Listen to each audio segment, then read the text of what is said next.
How you doing, ladies and gentlemen? Eric Carlson here, running for Congress in the 1st Congressional District in Illinois. Yesterday I did a video on economic development in the city of Chicago, in poor neighborhoods especially, and how that impacts crime. When people do better, you have less crime. We saw that. We went over that in the video yesterday. Today we've got the whiteboard back out, and because I like solutions, that's what I do. I solve problems. I'm going to show you exactly how we would do that. Rather than most politicians who come out there and they give you these, big terms and stuff, but they never give you details on how they're going to do it. I'm going to show you right here how you do this, how you improve neighborhoods like Inglewood and Roseland. You bring everyone up, and it's good for everyone across the board.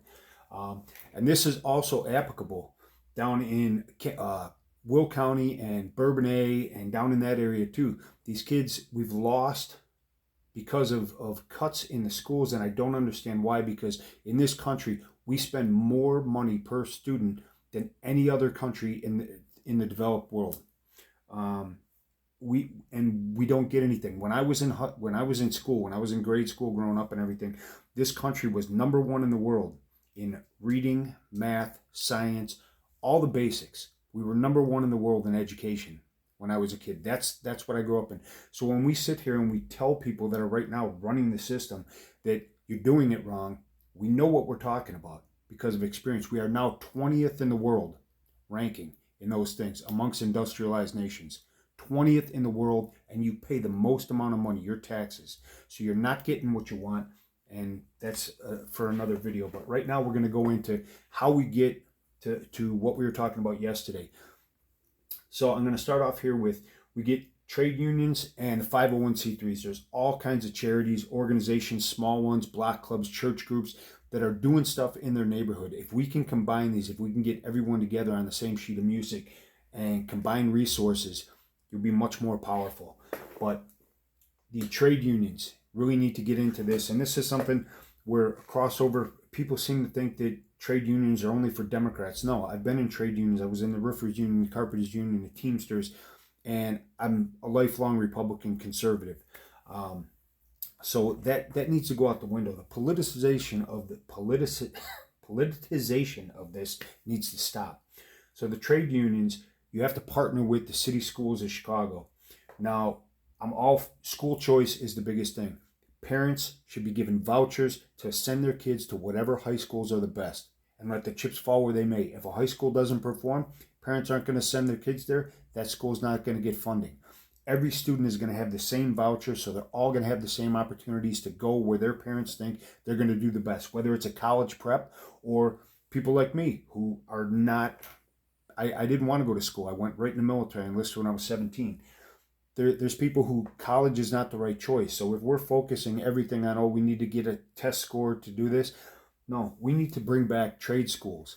And we need to bring back the trades, shop classes, things like this, things that were cut out of budgets because of, again, budgetary cuts, which I don't know why we spend that much money and we're not giving these kids a full rounded, well-rounded education. So we bring in the unions, we bring in guys that want to teach, maybe retired tradesmen to come in. And you also do this through programs through the city colleges. It doesn't necessarily have to be an accredited program in the city college, but they can teach. So basically, these kids would come out of a magnet or charter school, depending on how you wanted to do this. Magnet schools draw people from all over the city so they could come here to this specialized high school. And I'd like to do more than one of them, but of course, we're going to have a test case. So we get these schools that concentrate, and there's actually one on 68th and Washington. It's an ACE school, which stands for Architecture, Construction, and Engineering. Teach these kids, and not only are you teaching them trades, but you're also teaching them courses on how to run a small business. So you work for a few years and you want to start your own small construction business. I'm going to go into the benefits of all this in a minute here. So you get the magnet charter schools that focus on this ACE curriculum, okay? And the city colleges for people that are already out, young black men, young Latin men, young white guys that maybe don't have, they're out of high school, so they don't really see what their next step is. They'll be able to come here, get training in the trades. It's going to cost the trade unions less to train them because of the facilities, and they're going to have funding from outside. So it's actually going to cost the trade unions less money up front. So when we combine these two, you get a group of people that are studying becoming skilled trade members. Okay. And that's going to add a lot to, we'll go over that in a minute, but we have to partner with the city, county, and HUD. Like I said, this works in every single county. We cover, first district, we cover parts of 3 counties. This will work in every one. You got to get these people on board. We have tons of vacant buildings, whether it's down in Kankakee County, in Joliet, in Will County, which is not technically in the district, but there are projects there that would help people. And there is plenty of target buildings, which we're going to go into. The vacant buildings. These vacant buildings, 2 flats, 3 flats, 6 flats that are boarded up. You see them everywhere on the south side in these neighborhoods. These are going to become project housing. And I don't mean housing projects like we had the high rises. These are projects for these young kids learning these trades. So you would go, your first couple of years would be in school learning. Your last, maybe junior and senior year, you would actually get hands-on experience. And then you could actually move into an abbreviated apprentice program by the unions, because you've already got a lot of the basics out of the way here in high school. So you're coming right out of high school and getting a job. Okay. So, but as your projects, so now you have a lot of labor, kids learning. Also, you can have businesses that come in, minority businesses, contractors that are going to teach these kids, take them under their wing on the job site, which are going to be covered by the city, the expenses on that side. We fix up all these boarded up buildings, which we know are a magnet for crime, drug houses, and all the stuff that goes on bad in an abandoned building. So we get those out of there. We beautify the neighborhoods. We bring the neighborhoods back, which increases what? Neighborhood income, which increases your tax revenue. Now, I know Democrats love their taxes. They think everybody should be taxed to death. That's not how you do it. You don't take away from the producers. What you do is you create more people that are producing with higher wages. That increases your tax base. Okay? Like I said, between 2018 and 2019, when Donald Trump cut the corporate taxes, more people were employed, so you had more jobs and higher wages because the border was closed. We actually took in $42 billion more. The IRS took in $42 billion more in tax revenue after we cut the taxes. It works, people. It's economics. Don't let them lie to you out there and tell you that somebody's not paying their fair share or corporations need to be punished. You're killing the goose that laid the golden egg by doing that. We all need to work together and stop this bickering. So we have these project houses. So now you have, when they're completed, you have affordable housing. Now that can go a couple different ways here. You can turn that over to one of the governmental agencies or HUD, and that becomes affordable housing for people that need it in the neighborhoods. So now you have good quality housing that people can afford in that neighborhood. Also, the other side of that is you sell some of these properties, you sell maybe every other property to investors. That funds your program so that you don't have to keep pumping tax dollars into this. Once it's up and running, it should be self-sustaining. Also, the investors are not just going to be people coming out and buying 3 flats and 4 flats. The investors, we're going to teach these kids in school how to invest in real estate. So maybe a few years down the road, one of these 2 flats or 3 flats they can buy. They can live in it. As a young 23, 24-year-old person, you're going to come down there and have a 2 flat. You got a 2 flat that you worked on, and now you're the property owner. You're living there. Basically, your tenant is paying for your rent. So you're living rent-free. You're making a lot of money. This is how you create wealth. This is how you create wealth in those neighborhoods. Get people to invest in real estate. That is the single biggest driver of wealth in history, especially in the United States. More people become wealthy by having, it's not, the Democrats want to let you think that there's a pie and there's only so much of it. And if somebody gets a big chunk of it, that's less that you have a chance to get. That's not the case. The pie can keep increasing, folks. It can keep increasing. Everyone can do well under this. So we sell to investors. Money funds the program. Also, our students are going to learn how to be investors and how to run a small business during this. That'll be part of it. It's not just going to be swinging hammers and bending pipe. They're going to learn how to run a small business and the ins and outs of management so they can move up. There's career advancement for them in the future. You have to give kids a reason to go, and not just kids in high school.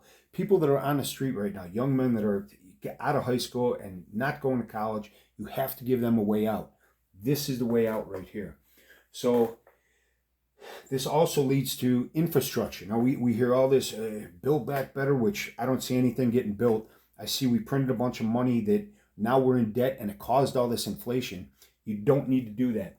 Infrastructure, if you're going to spend money that's already budgeted for infrastructure, you need to stop doing stupid stuff and pissing away money. You need to look at this. All these kids learn here, we talk about replacing all the lead pipes. Chicago's got a lot of older buildings built a century ago with lead pipes in them. These kids are going to learn how to plumb. They're going to replace all these lead pipes. This is part of the not only rehabbing vacant buildings, but replacing for people, helping them. The kids are going to get skills. They're going to get paid, whether you start them out minimum wage doing this stuff while they're learning. That we can work all that out. But here, lead pipe replacement, we know it needs to be done. We have the people. This takes a lot of people. It's a lot of labor, folks. But if we all put this in, you can rebuild this country in a decade. Everything we need. Convert our coal plants here. We have We have a lot of coal plants. Illinois. I have one right here by my house, about 2 miles southwest of me. We convert those to natural gas. Now, the infrastructure is already there. The lines are there to get this power out to the people. You just have to get rid of the coal burning furnaces and replace them with natural gas. And that's going to you're going to need pipe fitters. You're going to need guys to do this. Again, we go back to our tradesmen, welders, and guys that can do this work. My cousin is a pipe fitter. He works on the nuclear plants. That's the next thing. Nuke plants. Most people in Illinois don't even realize this, but we have 11 nuclear reactors in Illinois. We have more nuclear reactors in the state of Illinois than any other state in the country. Any other state in the country. People say, oh, they hear nuclear and they get scared. Nuke is safe and it's clean. It's the cleanest form of energy we have. We've been using it here. We haven't built a new nuclear plant in over 40 years in this country. So we've had these in Illinois for the last 40 years. You may not even have realized it, but that's what's powering a lot of your lights. It's stuff when you turn the air conditioning on. Good chance in Illinois it's coming from nuke power. We need to build more of those nationwide. That's why we need skilled trade members. And I'm not talking like one here and taking 10 years to get permits and stuff. You come up with a blueprint, a cookie cutter blueprint. This is the plant we're going to make. It's going to be the same in every location. Now we just have to find safe locations that are away from population areas so it doesn't affect anybody and nobody's complaining about not in my backyard and everything. We have to power this country. That brings down the cost of living because now your energy prices are a lot lower. So everything's going to come down. Your prices for everything and you're making more money. It's not rocket science, folks. It works. It's proven to work. It's worked in the past. So our electrical grid. We all know our electrical grid is vulnerable to hacking from outside sources, for electromagnetic pulse that can be used by the Chinese or the Russians or the Iranians, through a nuclear weapon, through a hypersonic weapon. These are things that affect all of us. People get off track with these stupid issues like transgender bathrooms and worrying about abortion that affects a very small fraction of the country's population. This affects everyone, every single man, woman, and child in this country. It's estimated if, say, China invades Taiwan tomorrow and the U.S. sends the Navy over there and we get in a war with them and China decides to hit us with new hypersonic missile, which we have no defense against, hits us with an EMP, which doesn't destroy any the infrastructure. It takes out the electrical grid, but it doesn't destroy any buildings, doesn't kill anybody right away. The estimate is that 90% of Americans would die within 12 months due to starvation. Your water wouldn't be getting, all the water plant that filters your water and sends it to you so you have clean drinking water in your house, those would shut down after a while. And this also goes to our strategic petroleum reserve, which is there for an emergency in just such an occasion. And Joe Biden is using it to try and bring down gas prices because of a crisis that he caused. We have enough natural gas in this country to run the entire country for a minimum, just the known reserves, for 400 years. 400 years. Clean burning. You're worried about the environment? This takes care of the environment right there. That takes care of the environment. We don't have to go to anybody else hat in hand. It lowers living costs for everyone in this country. Everybody is safer, happier, better off. How people they don't think this through. They get told things by the media and the Democrats, and they just believe it. It's a bumper sticker. They give you a slogan, and people just repeat that slogan like it's the truth. It's not. This is the truth right here. So the benefits here are, of course, like I said, we get increased tax revenue because there's more people working better paying jobs. You get less crime, and we saw this under Donald Trump when the murder rate fell from over 750 to last year Barack Obama down to 490 by 2019 under Donald Trump because we cut taxes and created more jobs. That's why black youth unemployment was at its lowest in U.S. history under Donald Trump. Kids were off the block getting those first jobs, getting experience. They saw a future, and then COVID hit us. So you're going to have less crime. Okay, higher standard of living in the neighborhood because more people have better paying jobs. These guys, this is how you build a solid middle class with union members, tradespeople that are making 80, 90, 100 grand a year working the trades. And believe me, folks, there is plenty of work for everybody. There's not going to be a shortage of work if you really get back behind this infrastructure and rebuilding this country, whether it's roads, bridges, our electrical grid, all this stuff needs to be redone. And we can do it. We can go literally full throttle, and get all this stuff. I mean, and it doesn't end, folks. There's always improvements that need to be made. The electrical grid, one thing I want to talk about is you see when you go in the city in certain neighborhoods in the suburbs, you see these overhead power lines and everything. All that stuff. I mean, that's technology from 100 years ago.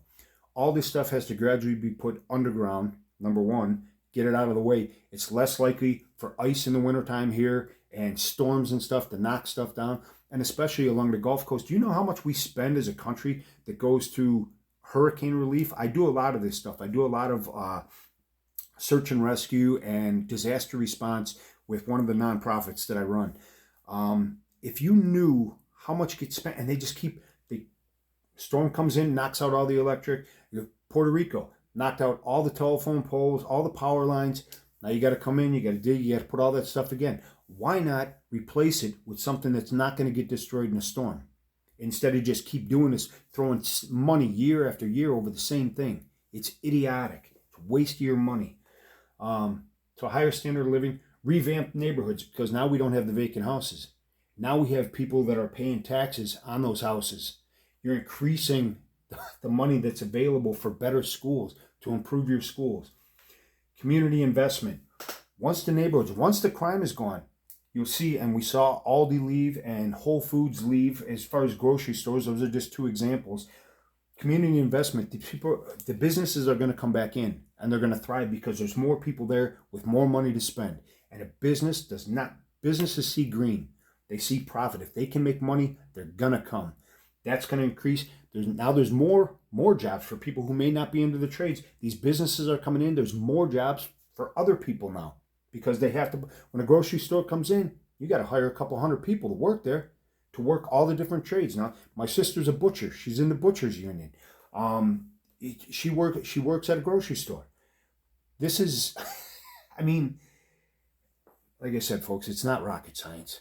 We can do this. You just have to have people that aren't going to get up there and give you these big speeches about, oh, how I'm going to do this and fight for you with no plan. No plan. So personal and community pride. We talked about this in the last video, that when you are a professional, when you have a trade, not just a job, but when you have a trade and something, I am a carpenter. I can build things with my hands. I can build things that are going to stand for literally centuries if they're taken care of. There's a pride in that. That's what people need. You get these young kids that get sucked into gangs because they're in single family households. They don't have a male role model because it's been busted up by the Democrat policies of breaking up the black nuclear family, and because they want the government to be beholden to the government, and they want you to need them. You shouldn't need government. Like I said, if government is working properly, you should not even know it's there. So community pride. People already have community pride in there. How much more would it be? And everything's going well for people. Getting back to partners in this. So big box stores like Home Depot, Lowe's, Menards, not in any particular order. I just put those up there as an example. They can donate building materials. They have charity charity aspects to their corporations that they give, and they can afford to give money to this program. And this could be a test pilot program for, and they're going to make money in the future because they can't cover everything. But this is a way for them to get their names out there and to make profit in the future.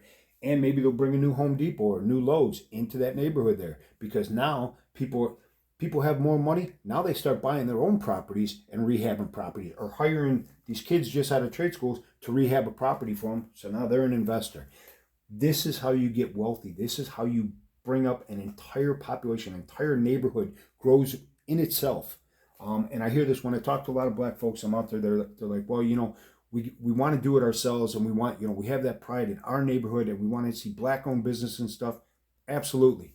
This is it. That's your community. You take care of it. But somebody has to help you get there, so we have a plan. And the Democrats haven't been doing it. Did Bobby Rush, in the last 30 years, come out and say any of this to anyone? I mean, literally put this into practice. Now, as a congressman, I'm at the federal level, so it's my job to get funding and to get stuff passed.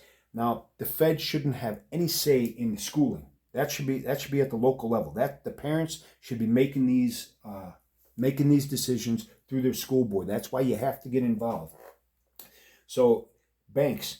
Now, there's been a lot of issues in the past about banks not loaning in minority areas, and there's been accusations of racism and everything.